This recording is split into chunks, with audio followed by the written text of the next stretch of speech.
The person accused of killing 5 people at Club Q in November 2022 will be sentenced to life in prison. The shooter is expected to plead guilty to federal hate crime charges and firearm violations. Night reporter Brianna Fernandez joins us live from the newsroom. Brianna, what exactly can we expect inside the courtroom?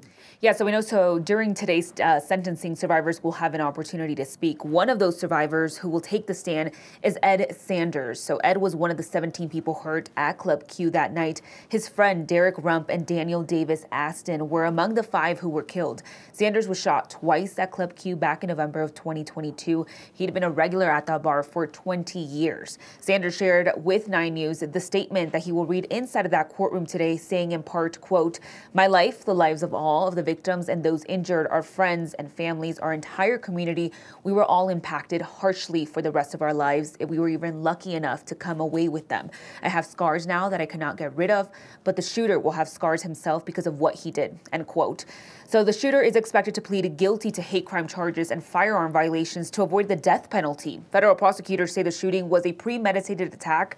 Court documents say the shooter, who since the arrest has identified as non-binary, shared anti-transgender views online. And according to the U.S. Attorney's Office, the shooter also expressed an interest in mass shootings. So the sentencing is scheduled to begin at 9 this morning. Cameras are not allowed inside of the federal courtroom, but we will have a crew inside and we'll bring you that story later this afternoon. For now, I'm in the newsroom. Brianna Fernandez for 9 News. All right, Brianna, thank you. It is now 6:04 on your Tuesday morning, and also happening today, a former Denver sheriff's deputy accused of a hit-and-run crash on New Year's Day is set to be arraigned. Jeremiah Espinoza-Young was driving on Tower Road in Aurora around 3 a.m. when he crashed his car into a concrete barrier and left it there. Hours later, he called Aurora PD saying that his car had been stolen in Denver, and he filed a report. Documents say that he later confessed and told police that he was driving home when he fell asleep at the wheel and crashed. Espinoza-Young is facing several charges, including false reporting and leaving the scene. His arraignment is set for 8:30 this morning in Adams County. This morning, a man is in custody charged with second-degree murder after a deadly shooting at a Church's Chicken in Aurora. Police arrested John Tassian on Sunday. This comes after police say the 24-year-old opened fire inside the restaurant off of Colfax and Oswego Friday evening. Police say it started as a fight, then one man was shot and killed. His name has not been released. Right now, contract negotiations are underway for more than 2,400 workers who keep downtown Denver's buildings clean. Their union, the Service Employees International Union, says more than 90% of janitors in Denver are Latina immigrants. In 2021, the union led a janitor strike at DIA that ended with raises and other concessions. CU and the Boulder Emergency Squad are partnering up to find out how effective drones equipped with AI technology are when it comes to search and rescue operations. Drone use in public safety has grown exponentially recently. The Boulder Emergency Squad has used them for search and rescue since 2016, but to use them effectively requires rescuers spending their time becoming experts at piloting the drones. With AI mapping, teaching drones where to search, researchers say that frees up more rescues to engage in the search efforts.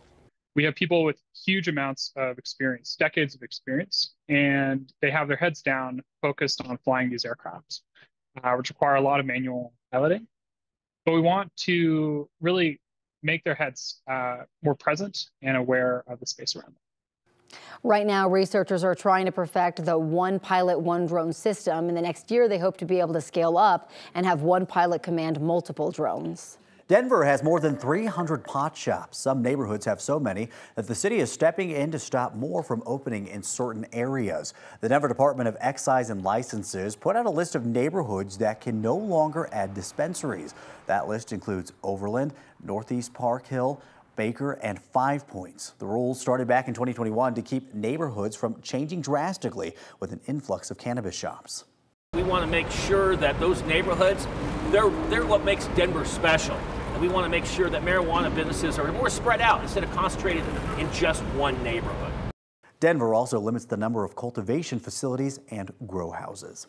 Some low-income Denver County residents could get a refund on their 2023 property taxes. The Denver Property Tax Relief Program is for those who earn up to 60% of Denver's area median income. So for a family of 4, the income threshold would be $74,000.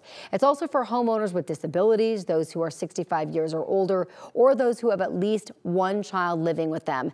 The average refund will be about $1,000. The IRS is closing a major tax loophole. It says it could raise $50 billion over a decade. It's an ongoing effort boosted by funding received through President Biden's Inflation Reduction Act. The loophole is called basis shifting transactions. It allows businesses to move money from one property to another to maximize tax deductions and minimize their tax liability. The IRS says it will now be on the lookout for these kinds of transactions that have no purpose other than tax benefits. Breaking overnight in South Korea, the country says it's closely monitoring the activities of the North Korean military. South Korea claims around 20 North Korean soldiers briefly crossed the military demarcation line, but retreated after military officials blasted warnings and fired shots. This is the second time in a week South Korea has fired warning shots to soldiers in the north. While you were sleeping, President Biden announced new executive action for undocumented migrants in the country. This new policy specifically targets those who came to the U.S. without proper documentation 10 or more years ago who are married to U.S. citizens. It will allow them to apply for permanent residency and eventually citizenship. This would shield about 500,000 immigrants from deportation.